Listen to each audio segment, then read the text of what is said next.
Oi pessoal, professora Ivânia. Tô voltando aqui com a zoologia para vocês, com a aula de Plateumintes, então. O terceiro filo do reino animal que nós estamos vendo, nós já vimos porífero, quinidário e agora a continuação de Plateumintes. Na aula anterior a gente viu que eles são triblásticos, acelomados, protostômios, bilatérios, que eles têm sistema digestório incompleto, menos as tênias, porque as tênias não têm sistema digestório. Nós vimos duas coisas importantes. Nos plateumintes apareceu pela primeira vez a cefalização, acúmulo de neurônios na cabeça, então, o sistema nervoso é ganglionar.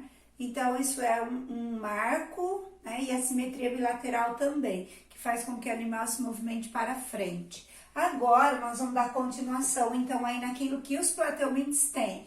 Olha só, sistema excretor, então aí, pela primeira vez, porífero não tinha, quinidário não tinha. O sistema excretor, galera, é por um conjunto de células chamadas de células flamas, que desembocam em canais. O conjunto, então, ao todo, forma os protonefrídeos. Esses canais, eles desembocam em poros. Então, olha só como é que vai funcionar basicamente. As células, os excretas das células, vão passar para a célula flama, geralmente por difusão, do meio mais para o meio menos. A célula flama, ela tem flagelos. Se ela tiver um flagelo só, ela é solenócito. Se tiver vários flagelos, é uma célula flama. Essa é a diferença. Mas, no geral, os livros consideram tudo a mesma coisa, célula flama ou solenócito. O que difere é o número de flagelos.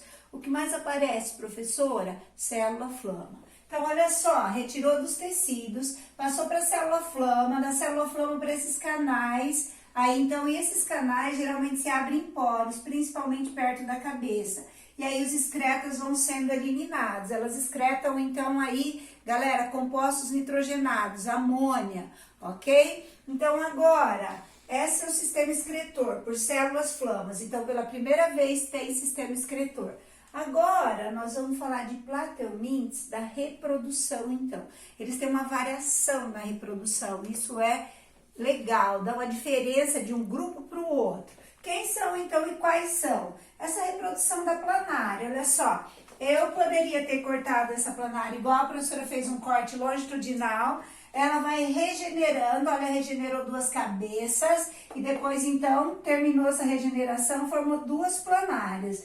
Essa reprodução é assexuada e ela recebe o nome, então, aí, olha só. Pode ser chamada, então, de regeneração se ela for traumática. Geralmente, se a planária estiver nadando e o corpo dela enroscar em alguma coisa, rasgar o corpo ao meio, ela vai formar duas novas planárias. Isso é um tipo de regeneração. Ela é traumática. Quando ela faz sozinha, a gente pode falar de fragmentação ou esquizogênese, então, aí. Galera, aqui, olha só, eu fiz longitudinal, mas poderia ser transversal. Se eu tivesse feito cortes transversais nessa planária, ela também pode se regenerar e dar origem a novas planárias. Essa é uma reprodução assexuada. Mas a planária, ela também tem reprodução sexuada. Como a gente vai ver aqui, olha só. Aqui eu tenho duas planárias, as duas se encostam e trocam gametas. Esses gametas, elas colocam um casulo. Vai haver, então, a fecundação e desse casulo, os gametas, não, os ovos ou zigotos vão dar origem a novas planárias. Gente, onde que ela põe esse casulo, professora? Numa plantinha, às vezes na folhinha da planta, numa pedrinha lá na água, depende de onde ela vive. E aí, então, ela não tem larva. Dá uma olhada nessa planária aqui, as planarinhas, são a cara dos pais. Galera, essa reprodução tem gameta, fecundação, ela é reprodução sexuada. Elas são monóicas, quer dizer monóico. Mono é um corpo que tem dois sexos. Elas são monóicas, mas elas não se autofecundam. Fazem fecundação cruzada, precisa de dois animais para acontecer. E elas não têm larva. Então, monóico, fecundação cruzada, dois animais, desenvolvimento direto. Não tem larva. E elas apresentam um casulo aí, então. Olha só, a diferença é que a reprodução, a fecundação, a reprodução sexuada promove variabilidade genética aqui. Então, a planária pode ser assexuada, pode ser sexuada. Agora, a reprodução do Schistossoma mansoni, que é o verme da barriga d'água. Galera, essa gordinha aqui que vocês estão vendo em roxo é o macho. e essa fininha é a fêmea, esse gordinho, né, perdão. Esse gordinho é o macho, aí tem a fêmea, eles são dioicos, sexos separados. Tem o macho, tem a fêmea. Diferente da planária, que era monóica ou hermafrodita. Dioicos, 2 corpos, um é macho, o outro fêmea. Então, eles são dioicos, e aí, então, eles vão fazer fecundação cruzada, precisa dos dois para acontecer. Eles se instalam lá na porta do fígado e eles fecundam. Galera, eles têm larva. Quando a professora apresentar o ciclo reprodutivo da doença barriga d'água, eu vou mostrar as 2 larvas. Uma larva ciliada chama miracídio, que a gente vai ver que entra no caramujo, que é o hospedeiro intermediário, e uma larva chamada cercária. A gente vai ter mais ou menos essa carinha aqui, ó. O miracídio é uma larva ciliada e a cercária é uma larva flagelada. Então, a cercária parece até mesmo com um espermatozoide um pouquinho. Então, esse é o miracídio e essa é a cercária. São as larvas do xistossoma. Se tem larva, o desenvolvimento é indireto. Quando não tem, como no caso da planária, o desenvolvimento é direto. Então, aqui desenvolvimento indireto, porque tem larva miracídio, larva cercária. Agora, e diferente da planária que era monóico, eles são dioicos. Nós vamos falar um pouquinho da reprodução da tênia. A tênia, ela é monóica, mas como ela é conhecida solitária, ela mora sozinha no intestino. Com quem que ela fecunda? Com ela mesma. Então, eu sempre falo, a tênia faz brincadeirinha com quem? Com ela mesma. Ah, que coisa mais deprê, gente. Fala sério. Olha só, então ela vai se autofecundar. Os últimos anéis, eles vão ficando grávidos, cheios de ovos, esses últimos anéis. Os espermatozoides vão sendo depositados nos últimos anéis e vai fecundando os óvulos. E quando ela põe esses anéis, eles já estão cheios de zigotos, né? De ovos ou zigotos.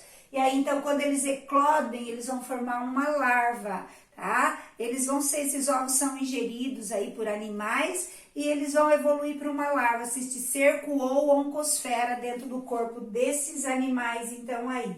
Olha só, a tênia, ela é monóica e ela fecunda ela mesma, então ela faz autofecundação e ela tem desenvolvimento indireto porque ela tem larva cisticerco ou oncosfera. Então, quem não tem larva planária, quem tem larva, xistossoma e tênia, galera, quem é monóico, hermafrodita, de fecundação cruzada, planária, quem é monóico de autofecundação, tênia, e quem é dioico de fecundação cruzada, xistossoma, mansone. E agora, para fechar a anatomia e fisiologia dos plateumintes, galera, plateumintes não tem sistema circulatório, anota aí no seu caderno, não tem sistema circulatório, não tem sistema respiratório e não tem esqueleto. Então, eles não têm esqueleto, nem respiratório e nem circulatório. Olha só, não respira, professora? Respira. As tênias, por exemplo, xistossomas, são anaeróbios, não usam oxigênio para respirar, mas eles respiram de maneira anaeróbia, para produzir energia, então, aí, só não usa oxigênio. Mas a planária respira, galera, por difusão. O oxigênio atravessa a pele e vai parar nos tecidos. Então, ela faz trocas gasosas, ela tem uma respiração cutânea, né? Então, ela tem uma respiração cutânea, ou por difusão pela pele, a gente pode falar. Respira, respira. Mas tem um sistema de brânquias, de traqueias, pulmões? Não, isso não tem nos plateumintes. Então, eles respiram sim, de maneira aeróbia ou anaeróbia. Só recapitulando, eles não têm sistema circulatório, respiratório e esqueleto. Galera, a gente fica aqui então nessa parte, depois a professora vai voltar mais falando sobre as doenças dos plateumintes, ok?